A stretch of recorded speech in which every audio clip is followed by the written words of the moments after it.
బాలు మీనా మాటల ద్వారా గుండె పగిలే నిజాన్ని తెలుసుకొని తప్పు చేశానని కుమిలిపోతున్న ప్రభావతి అసలు ఇదంతా ఎలా జరగబోతుందనేది ఈ వీడియోలో తెలుసుకుందాం.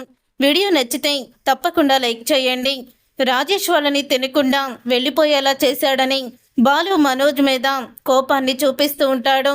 ఇక టిఫిన్ అంతా నోట్లో కుకింగ్ ఇక ఇబ్బంది పెడుతూ ఉంటాడు. అప్పుడే ఇక మనోజ్ అయితే, ఏరా చంపేస్తావా, చంపేయి, నీకు అలవాటే కదా, జైలుకి వెళ్ళడం నీకు కొత్తేం కాదు కదా, నన్ను చంపేసి జైలుకి వెళ్ళు అని గట్టిగా తిడుతూ ఉంటాడు మనోజ్. ఆ మాట విని బాలుకి చాలా కోపం వస్తుంది. అందరూ కూడా ఇక బాలు కోపాన్ని చూసి షాక్ అయిపోతూ ఉంటారు. అప్పుడే ఇక మనోజ్ని బాలు అయితే ఇలా అంటూ ఉంటాడు, చంపేస్తాన్రా, నిన్ను చంపేస్తాను ఉండు అని ఇక గది దగ్గరికి వెళ్ళి అక్కడ కూరగాయలు అన్ని కింద పడేసి కత్తి తీసుకువచ్చి, ఈరోజు నిన్ను నిజంగానే చంపేసి నేను జైలుకి వెళ్తానురా, జైలుకి వెళ్తాను అంటూ చాలా కోపంతో రగిలిపోతూ ఉంటాడు బాలు. అందరూ కూడా బాలుని ఆపుతూ ఉంటారు. అప్పుడే ఇక సత్యం ప్రభావతి ఇద్దరు కూడా కిందకి వస్తారు. రే ఆగరా, ఆగు అని అంటూ ఇక గట్టిగా కేకలు వేస్తుంటాడు సత్యం. ఏం జరిగిందిరా, ఎందుకు వాడి మీద కత్తి తీస్తున్నావు, ఎందుకు అలాగా చేస్తున్నారు గొడవ అని అడుగుతూ ఉంటాడు సత్యం. అప్పుడే ఇంకా ప్రభావతి, ఏరా వాడిని చంపేస్తావారా నువ్వు అని అడుగుతూ ఉంటే అప్పుడే రవి, నువ్వు ఒకసారి జైలుకి వెళ్ళొచ్చావు కదా, చంపేసి నన్ను మళ్ళీ జైలుకి వెళ్ళని బాలు అన్నయ్యని రెచ్చగొట్టాడు. మరి అలాంటప్పుడు బాలు అన్నయ్యకి కోపం అని తెలుసు కదా, రాజేష్ వాళ్ళు వస్తే వాళ్ళు అలాంటి వాళ్ళు ఇలాంటి వాళ్ళు డ్రైవర్కి కూర్చోబెట్టి టిఫిన్ పెట్టాలా, ఆ డ్రైవర్ కూర్చునే వరకు తినే వరకు నేను ఆకలితో ఉండాలా అంటూ వాళ్ళు తినే వాళ్ళని తినివ్వకుండా తినే దగ్గర నుంచి పైకి వెళ్ళిపోయేలాగా తిట్టాడు. అందుకే బాలు అన్నయ్యకి కోపం వచ్చింది అని రవి అయితే చెప్తాడు.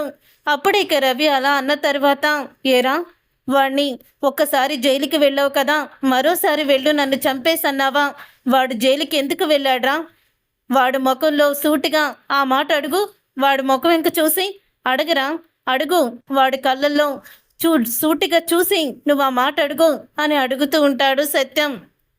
రే ఎందుకురా నువ్వు వాడిని కదిలించుకుంటున్నావు, అయినా వాడిని ఎప్పుడో కూడా నేను మర్చిపోయాను, కన్నా కడుపు తీపి కూడా మర్చిపోయి వాడు చేసిన తప్పుకి జీవితాంతం ఏ కన్న తల్లి ఏ కొడుకుకు వేయని శిక్ష నేను వాడికి వేశాన్రా, అయినా ఎందుకు నువ్వు పాతయన్నీ కూడా గుర్తు చేస్తున్నావు, ఎందుకు ఇలా ప్రవర్తిస్తున్నావు అని మనోజ్ని తిడుతూ ఉంటుంది. రే నాకు పెద్ద కొడుకుని దూరం చేసావు, కనీసం ఈ కొడుకునైనా కళ్ళారా చూసుకొనివ్వరా అని అంటుంది ప్రభావతి. ఏంటంటే మీరు తప్పు చేసిన మనోజ్ని వెనకేసుకొస్తారేంటి అని అడుగుతూ ఉంటుంది.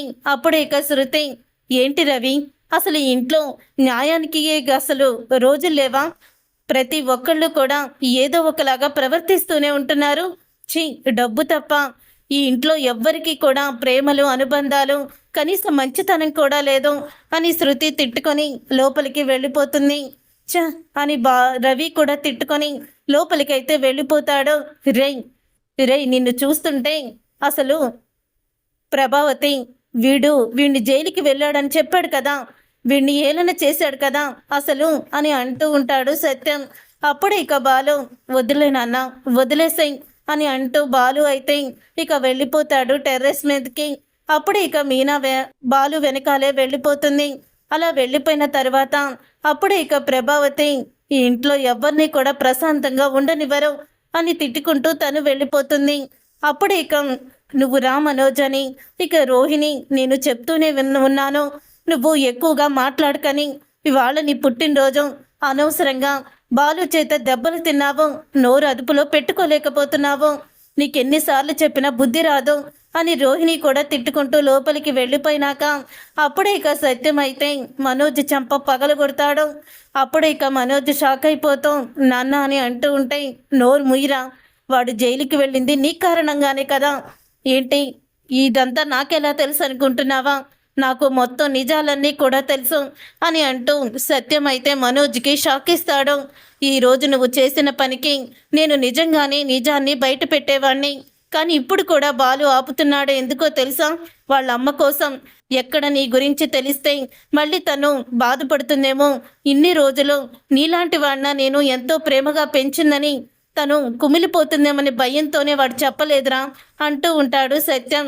ఇక దానికి తలంచుకొని ఉంటాడు తప్ప ఏమీ అనలేకపోతాడు. అప్పుడు ఇంకా మనోజ్ తర్వాత ఇక టెర్రస్ మీద బాలు అయితే మీనా ఒడిలో పడుకొని బాధపడుతూ ఉంటాడు.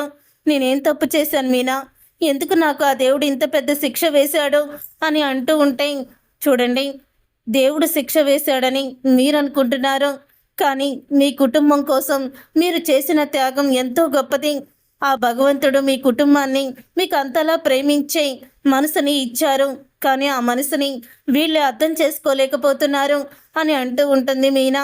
ఎవరు అర్థం చేసుకున్నా చేసుకోకపోయినా కనీసం మా అమ్మన్న అర్థం చేసుకుంటే సరిపోయేది అని బాలు అయితే బాధపడుతూ ఉంటాడు.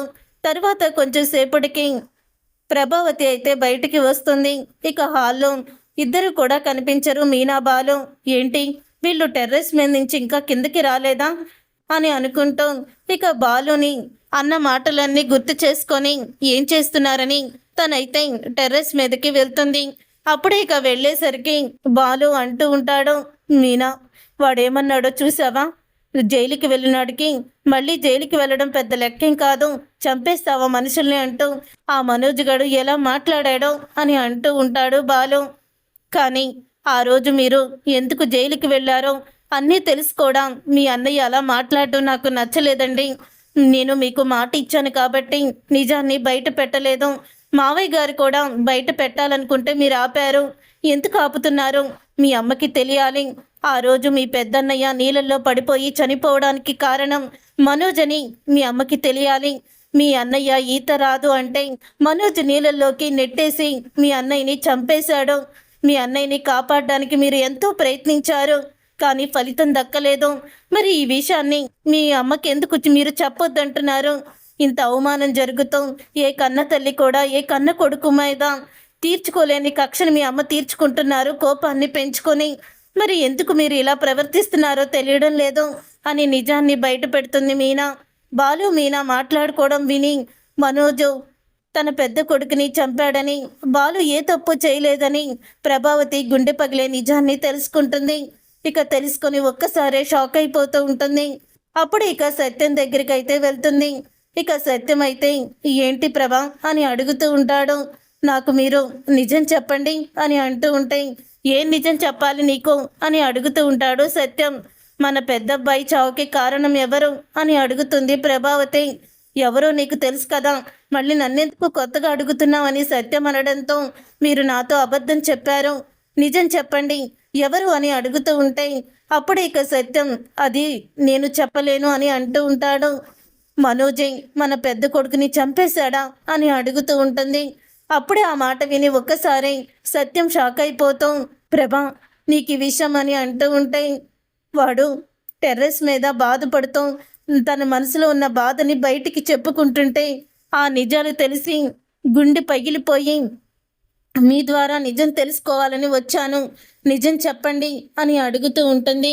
అప్పుడే ఇక సత్యం ప్రభావతికి నిజం తెలిసిపోయిందని ఇక మొత్తం జరిగిందంతా కూడా చెప్తాడు. అప్పుడే ఇక ప్రభావతి తల బాదుకొని, నేను ఎంత పెద్ద తప్పు చేశాను, వాడి విషయంలో సరిదిద్దుకోలేని తప్పు చేశాను అని కుమిలిపోతూ ఉంటుంది. చూసారుగా ఫ్రెండ్స్, రాబోయే కథలో ఖచ్చితంగా ఇలాగే జరగబోతుంది. మరి ఇలాగే జరగాలని మీరైతే కోరుకుంటున్నారా? అయితే వీడియోని తప్పకుండా లైక్ చేసి ఛానల్ని సబ్స్క్రైబ్ చేసుకొని పక్కనే ఉన్న గంట సింబల్పై ఆల్ని క్లిక్ చేయండి.